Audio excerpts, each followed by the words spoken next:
hoje, dia 11 de abril, é celebrado o Dia Mundial da Conscientização da Doença do Parkinson. E o objetivo da data é ampliar o acesso a informações importantes sobre essa doença, que ajudam a prevenir e facilitar o diagnóstico.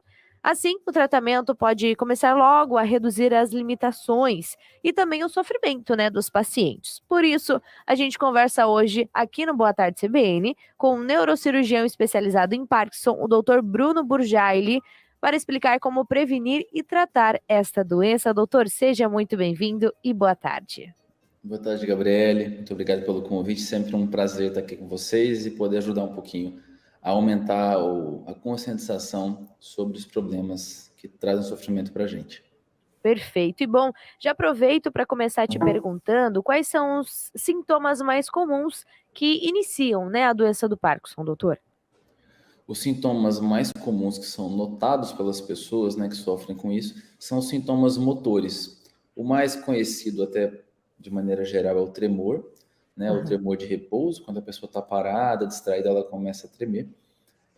Também é comum a rigidez, que é a dificuldade para fazer movimentos com os braços, por exemplo, a lentidão dos movimentos e a dificuldade de caminhada, de equilíbrio. Mas esses três primeiros são os principais: o tremor, a rigidez e a lentidão. Ainda que antes desses sintomas, o que muita gente não sabe e vai saber depois de receber o diagnóstico, é que sintomas como perda do olfato ou redução do olfato, alguns tipos de alteração de sono, com pesadelos muito agitados, que dão gritos, a pessoa bate em quem está do lado, e até intestino preso pode ser um sinal precoce da doença de Parkinson. Perfeito. E bom, a doença de Parkinson, ela tem realmente cura ou é um tratamento mais prolongado para o resto da vida? Como é que funciona, doutor? Infelizmente, não tem cura e também não tem nenhum tipo de tratamento que consiga reduzir assim a velocidade da doença ou paralisar. Então, o que a gente pode fazer é ficar atento aos sintomas e quando os sintomas surgem, procurar ajuda o mais rápido possível com alguém que entenda dessa doença, o especialista, para receber um diagnóstico e assim poder ser tratado. Claro que isso não vai modificar assim vamos falar assim, a velocidade da doença, mas vai fazer com que a pessoa não fique sofrendo por muito tempo com aquele sintoma, em vez de procurar ajuda. É comum, principalmente quem é mais jovem, e às vezes a pessoa, por algum tipo de preconceito ou negação, ela não procura ajuda e fica ali com aquilo muito mais tempo do que precisava. Às vezes ela podia estar com aquele sintoma mais controlado com remédio ou algum tipo de outra estratégia, mas aí não quer procurar essa ajuda e por isso, ela se impacta. E isso não precisa, a gente fala, procura ajuda, que pode ter o que fazer, ainda que não cure, para fazer a sua vida ficar muito melhor. E existe uma idade em específica ou mais comum para o início dos sintomas da doença de Parkinson? É mais comum acima dos 60 anos. Agora, a classificação de Parkinson precoce é abaixo de 50, quer dizer, porque aumentou a frequência acima dos 50 anos também. E dos 20 aos 50, que é esse Parkinson precoce, cada vez mais a gente tem visto pessoas nessa faixa etária, talvez por uma evolução do próprio padrão da doença e, em parte, também pela própria conscientização que as pessoas, que faz as pessoas buscarem informação mais cedo. E existe até o Parkinson juvenil, abaixo de 20 anos de idade. Mas e a gente sempre enfatiza isso porque a pessoa mais jovem demora mais a receber o diagnóstico e às vezes se sente mais excluída diante da doença. Mas, sim, ainda hoje, claro, é muito mais comum numa idade mais avançada, acima de 60 anos. Bom, daí eu aproveito para te perguntar se existe realmente uma predisposição genética para a doença de Parkinson. Não tem, assim, existe predisposição genética, existem genes que são identificados e a gente, busca esses genes em algumas situações especiais, mas não tem assim, uma indicação de ficar procurando o marcador genético, a não ser que a pessoa faça parte de algum estudo ou então tem algum motivo específico para fazer isso. Porque tem gente que vai ter aquela alteração genética, mas não vai ter a doença clínica. Tá? Então, ter alteração não é uma obrigatoriedade que aquilo vá provocar. Tem exceções para isso, como quase tudo tem exceções, mas a gente não estimula as pessoas, via de regra, a ficarem procurando, porque pode ter um parente com uma doença e vai achar o marcador em si mesmo, vai ficar às vezes ansioso, estressado, a gente não sabe se ou quando aquilo vai se manifestar. Mas tem sim uma contribuição genética associado a desencadeantes ambientais e uma série de outros fatores que a gente ainda não conhece muito bem. Se você tem alguém na sua família de parente de primeiro grau com a doença, a sua chance aumenta mais ou menos 2 a 3 vezes, quer dizer, é uma chance muito pequena que vai se multiplicar por 2 ou por 3, mas vai continuar sendo pequena. Então, por isso que a gente fala, olha, procura o atendimento, pelo menos o que a gente tem na medicina até hoje, você vai procurar, assim, uma ajuda ou saber se tem a doença, caso você tiver os sintomas, até porque só dá para dizer que você tem doença de Parkinson com os sintomas. O marcador genético por si só não vai te dar esse diagnóstico. Bom, e existe alguns fatores de risco para o desenvolvimento mesmo dessa doença de Parkinson? Tem alguma relação com o sistema nervoso, com saúde mental, doutor? Tem alguns fatores de risco, né? Os mais bem descritos são alguns tipos de substâncias usadas na agricultura, como alguns tipos de agrotóxicos, que a gente, claro, que tem tentado, né, cada vez mais diminuir o acesso a esse tipo de substância. Tem substâncias de uso industrial que já foram associadas ao problema. A poluição já foi estudada, mas nem sempre os resultados são assim muito claros ou óbvios. E também não tem tantos fatores de proteção muito claros. O que a gente sabe que é fator de risco é a própria idade, como você perguntou agora há pouco. O aumento da idade aumenta a chance de você ter a doença de Parkinson. É o principal fator de risco. E o principal fator de, talvez, de proteção ou de evitar que a doença progrida mais rápido, que tem sido sugerido cada vez em mais estudos, né, já tem um tempo, é a atividade física, sempre tem que ser bem orientada, porque senão a gente pode se machucar, mas é o que está sempre apontado como o maior candidato a nos proteger ou evitar que isso progrida rapidamente.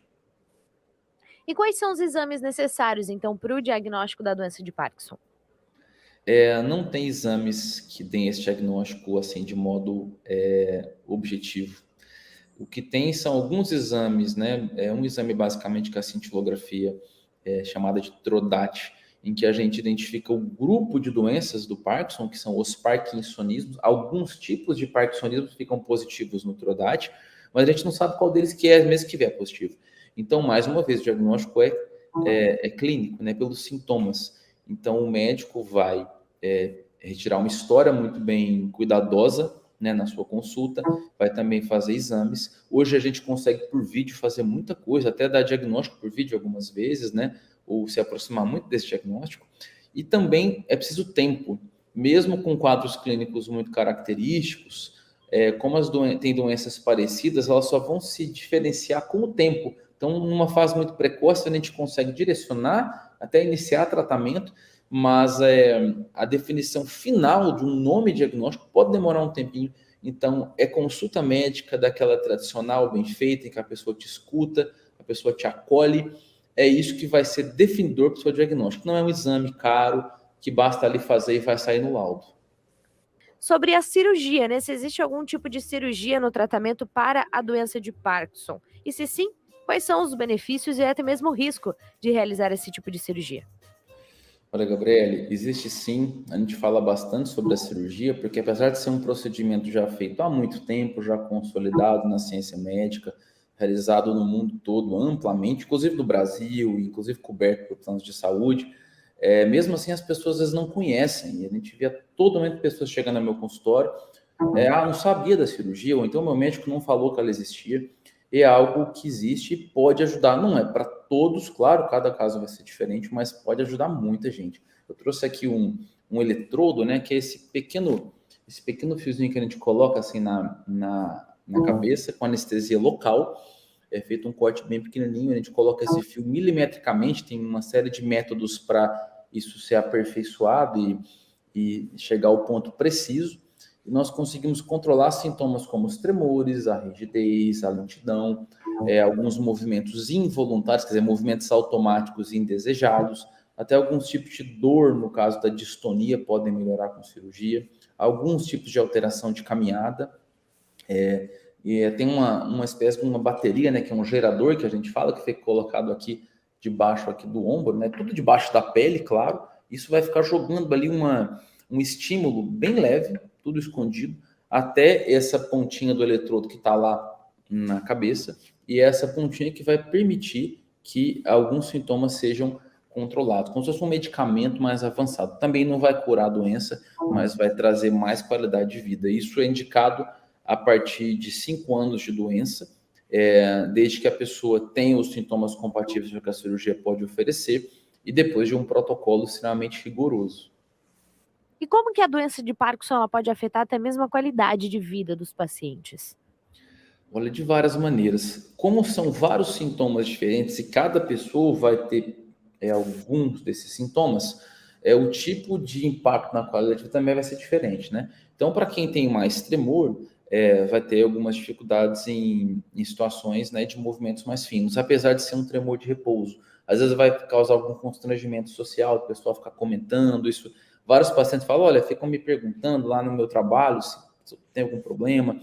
Isso causa, né, é desagradável para muita gente. A lentidão, a rigidez são muito incômodas. Você vai encontrar várias pessoas que falam, olha, o tremor para mim nem me incomoda, porque para mim é mais leve, mas a rigidez e a lentidão dificultam tarefas mais finas, pode atrapalhar a escrita, vestir roupa, comer, até a caminhada, o equilíbrio podem ser prejudicados em algumas pessoas, né, precisarem de apoio para caminhar.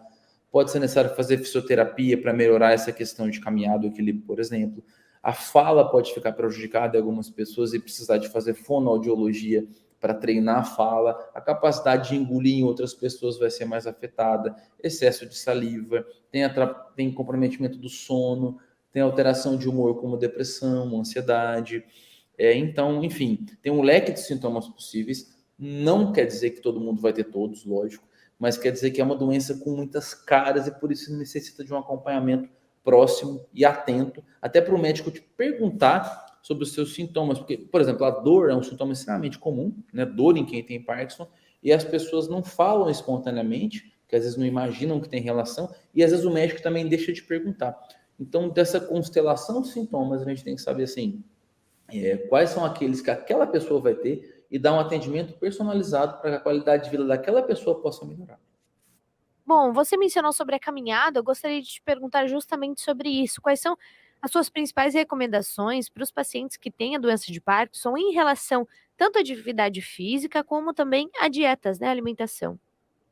Atividade física, a gente tem que saber o seguinte: mesmo para aquela pessoa que tem muitas limitações ou por estar mais idoso já não consegue fazer atividades físicas muito vigorosas às vezes, atividades mais leves também têm benefício, tá? Então tem estudos sobre atividades como Tai Chi Chuan, yoga, hidroterapia, hidroginástica, dança de salão, musicoterapia pode ajudar e também atividades mais intensas em quem aguenta fazê-las e está sendo bem orientado, atividade resistida, com carga, tudo isso pode ser muito benéfico.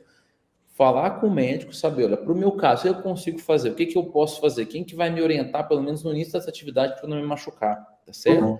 Então, e quando tem um comprometimento muito grande da mobilidade física, pode ser preciso fazer a fisioterapia, aí já não vai ser algo para a educação física ajudar, vai ter que procurar fisioterapia, quando já falta equilíbrio de maneira muito intensa, a pessoa tem quedas, tá?